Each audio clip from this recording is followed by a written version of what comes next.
Hey, I'm Jason Scott. I'm a mortgage broker with TMG, the mortgage group here in Edmonton. Okay, quick math trivia question for you. Let's say you're going shopping for a vehicle and the sales guy says, hey, your payments are $300 every 2 weeks. How much is your monthly payment? You would not believe the number of people who say $600. That's not true. It's $650 because of, there's 26 payments in the year. You divide that by 12, you come up with $650, not $600. Why is that important if I'm a mortgage broker? Well, first of all, I want you to know exactly what your monthly budget is when it comes to your vehicle.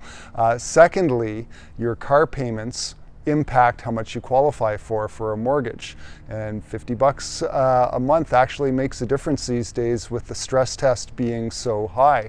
One other thought when it comes to buying a house and buying a car: get the house first.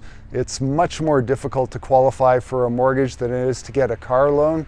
They'll throw car loans at you, and there's less importance placed on your mortgage payment when it comes to getting a car versus the opposite.